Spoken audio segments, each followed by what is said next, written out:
Hello, my name is Avery Mission. Today I'm going to be teaching an 11th grade United States history class, and we are on our unit on the Great Depression. I'm going to go ahead and begin. Hi, everyone. All right, I'm glad to see we're all in our seats with our notebooks and our pen or pencil out. Let's go ahead and begin our presentation. So today we're learning about Mexican repatriation. Can I have a thumbs up if you've heard about the word repatriation, or a thumbs down if you have not heard about the word repatriation? Okay, see a few thumbs up, a few thumbs down. That's okay, we're gonna learn about it right now. So first, repatriation during this time was used to mean returning people to their country of origin. Now, let's discuss this a little bit more. This was a little bit lighthearted for what was actually going on at the time.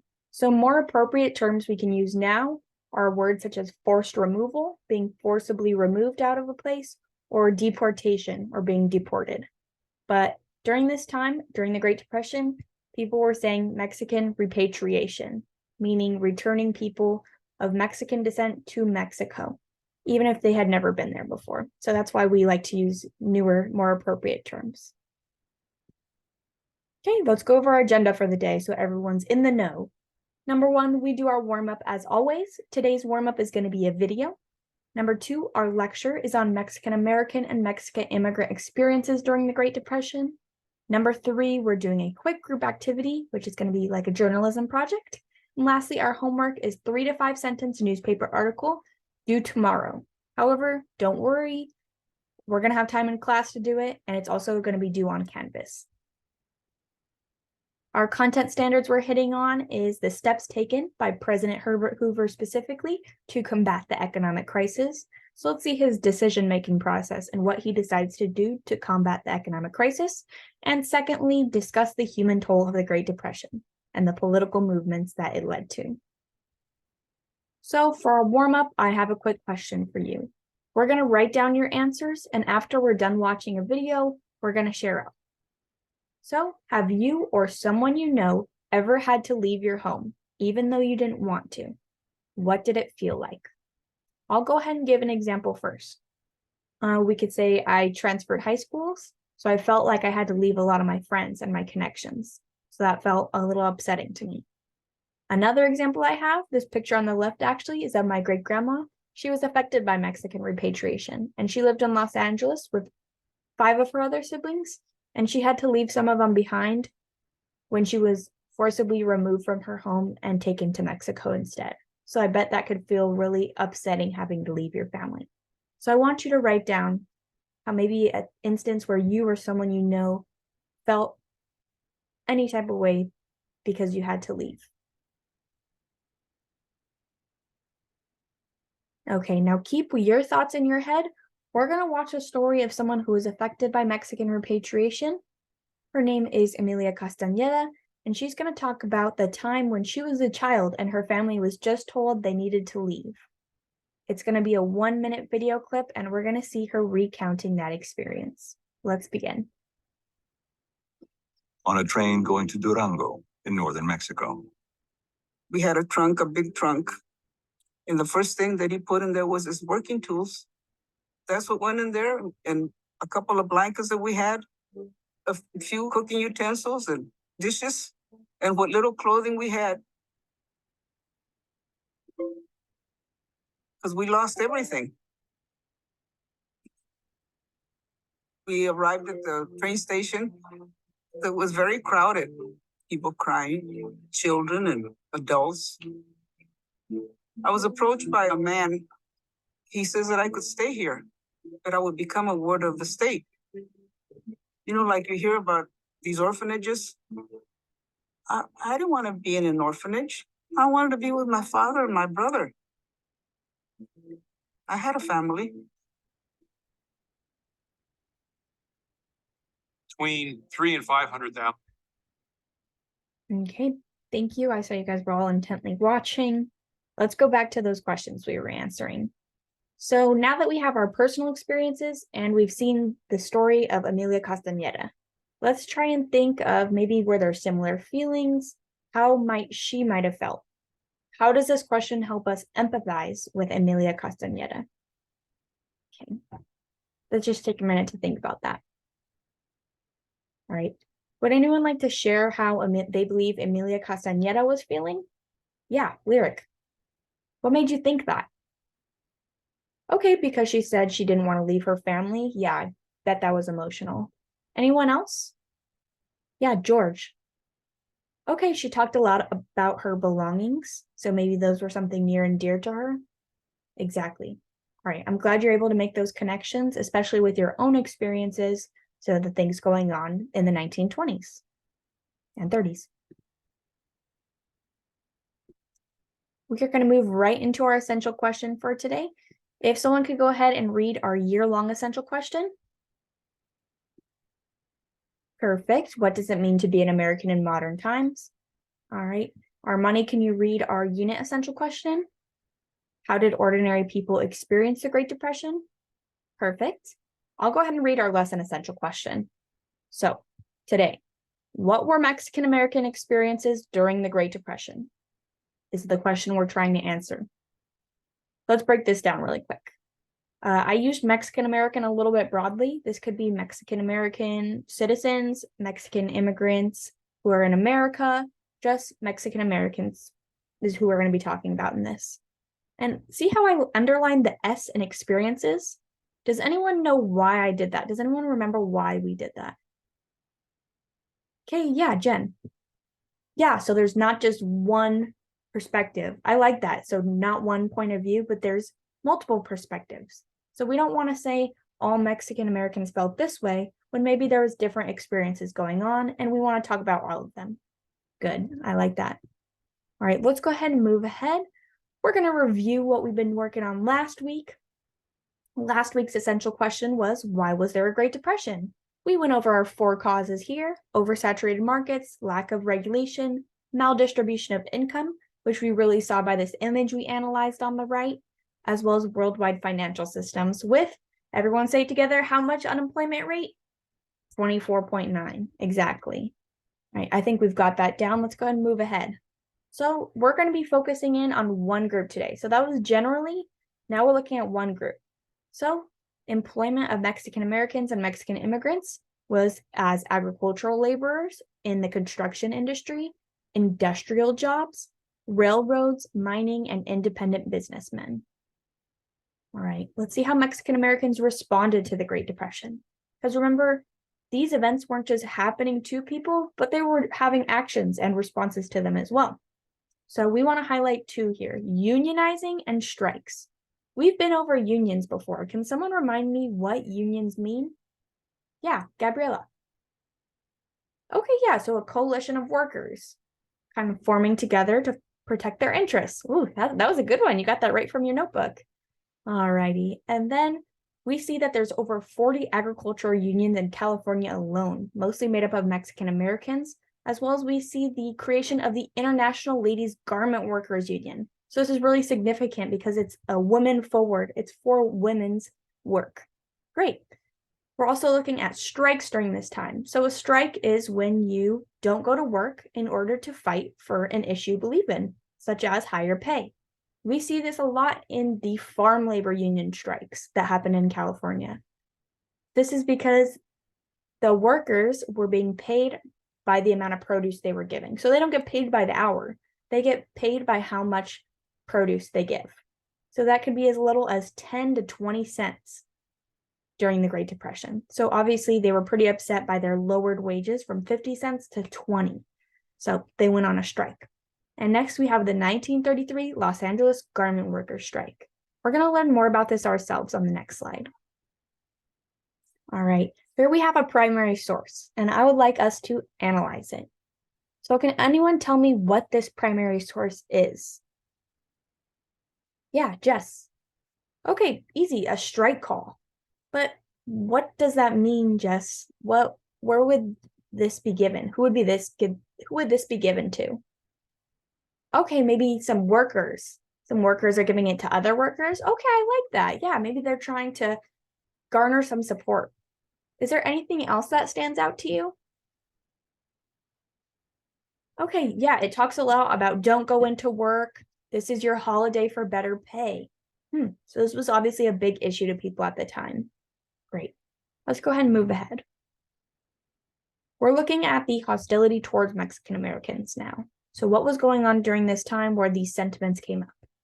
So we're looking at President Herbert Hoover's Secretary of Labor. His name is Doak, and he was the one that suggested deporting Mexican Americans to have jobs for everyone else. So apparently Mexican American citizens having jobs wasn't enough. He wants jobs for everyone else. So he's not blatantly saying it, but we can infer that he's saying jobs for white Americans, because that's who's being favored at this time. Next, I'm going to read a quote, and I want us as a class to define some of those underlined words. So be listening carefully. Doak said, strike leaders and picketers would be arrested, charged with being illegal aliens or engaging in illegal activities, and thus be subjected to arbitrary deportation. That was some inflammatory or big language right there. Let's unpack that. So the term illegal aliens, would anyone like to take a guess at what that could mean? Okay, so maybe foreign is where you got that word aliens. Okay, and we see illegal. Okay, yeah, because they're saying who is allowed and who is not allowed in this country. Yeah, I like that. So who is legal and who is not illegal? Who is illegal? Let's go ahead and move on to the word arbitrary deportation. Ooh, what does arbitrary mean? Yeah. Okay, arbitrary. Just someone's choice. Someone randomly chose. Okay, is there another way we could say that? Yeah. Okay, without reason, just doing it on your own. Okay, I like that, exactly. So there wasn't really a reason behind it. It was people choosing to deport. So what we see here is an example of racial scapegoating. I'm going to go ahead and define that one for us. So go ahead and make sure you're taking notes. Racial scapegoating is singling out a person or a group to blame and have negative treatment against. So it's saying, I'm choosing this group, I'm blaming them for this issue, and I'm going to treat them bad because of it. Yeah, so we definitely see a lot of that going on during this time. So we see that Doak and President Hoover are saying, we are going to blame Mexican Americans for the lack of jobs, the lack of money during the Great Depression, and we are going to negatively treat them. We're going to tell them they're not allowed in this country anymore. So that is racial scapegoating. So scapegoating is choosing person, being like, they have the blame. And this one's based on ethnicity or race. So I have a question for you. We're going to do a right pair share. So jot down your notes and then turn to your table partner and share. So are there examples of racial scapegoating occurring today? Hint, think of blame during the pandemic or blame for jobs. All right, I'll go ahead and give you a minute to do that. Perfect. I overheard some of your conversations. I really liked what we were talking about. Do you mind if I share out a few things? Okay. All right, let's go ahead and move on. So let's talk about the repatriation programs and how they worked. They happened under President Herbert Hoover. He said, American jobs for real Americans. So this is more of that language that's making it seem like Mexican Americans aren't real Americans, that it's only white Americans. So even though there was no government law that's repatriated Mexicans, this sent out a message to local officials, local police, local mayors, and told them that it was okay to do this. Additionally, Herbert Hoover argued that the cost of the trains, that's nothing in comparison to the welfare, he said. He even thought that he was saving taxpayer dollars by paying for trains instead of giving welfare to Mexican Americans, which everyone desperately needed at this time. William Doak, we talked about on the last slide, helped pass those local laws. So he's from the government and he's helping local agencies repatriate Mexican Americans. And we see this happening in somewhere close to home, LA County, under Mayor Frank Shaw. He was planning removals and even had periodic train schedules, meaning they were happening frequently. All right, how this played out. So police officers and immigration officers would threaten the welfare and the jobs of Mexican Americans. The companies Ford, U.S. Steel, and Southern Pacific Railroad Company, they all agreed to lay off Mexican American workers. So it's all kind of working against Mexican Americans. There was raids where they'd block off streets and go door to door and tell people they needed to leave immediately, such as in La Placita, which is near Olvera Street in Los Angeles. Immigration inspectors acted as interpreter, accuser, judge, and jury. Amari, what does that mean to us? Can you go ahead and answer that for us? Okay, like they had all the power. Great. Does anyone agree with Amari? Does anyone disagree? Okay, Jay, you agree? Yeah, why? They're acting like judicial power. Ooh, that's a good word, judicial. Yeah, when they don't have the power to do that. So they're acting all as one. They're just making it happen. Yeah. So these immigration inspectors would take anyone that looked of Mexican descent. So they weren't even verifying. They disregarded citizenship status, and even 60% of the children that were being deported were actually US citizens, which isn't allowed. And on the right, we see the number of Mexican Americans being repatriated each month. So that's a high number. Now I have another question for you. Does repatriation infringe on Mexican Americans' rights as citizens? Hint, think of due process, equal protection, and 14th Amendment. We're going to do a right pair share, and then we're going to discuss as a class. So I'll go ahead and give you a minute. Okay, perfect. Let's start off this class discussion. I heard you sharing to one another, and that was great. So what did you say? I'm going to fast forward. We talked about that. Check for understanding.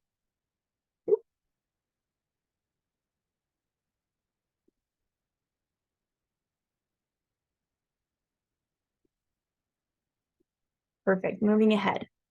Going to Mexico. So everyone had different experience. Remember, there's not one experience, there's multiple. So people are left in cities they have no connection to. Let's say you grew up in Juarez and now you're stuck in Mexicali.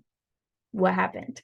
You're returning after 20 years, so everything's changed. Nobody you knew is there. It's a completely different experience. And some people are going back to a country they have never been to. Think of those American citizens that were born in America, never been to Mexico before, and being told that they need to go back there. Also, families were separated. So not always the whole family stayed together. They'd be separated. They could be sent to different locations. Yeah, there could be children left in the United States without their parents. So these experiences were expressed in corridos, which is a type of song. So here we have the lyrics. I wanted us to disseminate that or analyze it as a group. So this is a primary source song. So with your table partner, go ahead and read off those lyrics and see what stands out to you. Okay, this group over here, I saw some interesting conversation. What did you say? Okay, without consideration stood out to you? Yeah, exactly. So it's just kind of happening without consideration. Okay, and it seems like chaos, like it's just chaos. Okay, let's go ahead and move on. Another group is called Los Madrugadores, which means dawn or early risers. So first, Pedro Gonzalez was the one who founded this group, and he was an outspoken activist against the deportations that were happening. He would be jailed for his outspokenness and eventually deported himself for the issue he was fighting against. But during his time, he had started the first Spanish-American radio in Los Angeles, and the band continued on without him, and they were known as like early risers because their music was played from 4 a.m. to 6 a.m., which is mostly for blue-collar workers when they were going to work. And their songs had a lot of pride in being a hard worker. So they're kind of combating this awful thing going on by taking pride in themselves still, by not being super beaten down, being reflective of what's going on, but saying we still have pride. All right. Now let's move on to what's going on today, what happened directly after the Great Depression, and what's going on today. So we find out that the Filipino Repatriation Act happened in 1932. And as we'll learn later, Filipino and Mexican Americans kind of went hand in hand in the labor movements. So Filipinos were also being repatriated. However, after the Great Depression, during the start of World War II, the Bracero program was in place. It was an executive order made by the government to bring Mexican laborers back into the United States to help with the agriculture, because they found that they had lost so many agricultural workers through repatriation that they needed them back, that the economy would struggle without those essential workers. Later on in the 1960s, we see the Chicano and Brown Beret movements. So it's more for civil rights, for voting rights, as well as for just pride in yourself. And lastly, we see the California state legislature passed an apology act. So as well as Los Angeles in this image, apologizing for their role in the massive deportations. So to conclude this up, why did we learn this? I chose a quote from a book. It says, "What occurred here is unconstitutional deportation, because according to American law, you cannot deport an American citizen. And some were 60 to 70% of the individuals expelled were US citizens of Mexican descent." So this was an unconstitutional thing that the government allowed to happen, not just allowed, but also promoted or helped happen. If you found this topic interesting, there's 2 books I suggest. The one on the left is a young adult book, and the one on the right is where that quote came from. It's more historical account. So let's reflect back on our essential question. What were those experiences during the Great Depression? And what has this lecture material revealed to you? All right, so that question there is going to lead us right into our group practice or guided practice, where you're going to be an investigative journalist reporting on the Great Depression, and you're going to be analyzing different sources to report on the experiences of Mexican Americans. I'll go ahead and explain this more in detail in just one moment. So thank you for watching my presentation. Here are the sources I used for my teaching demonstration.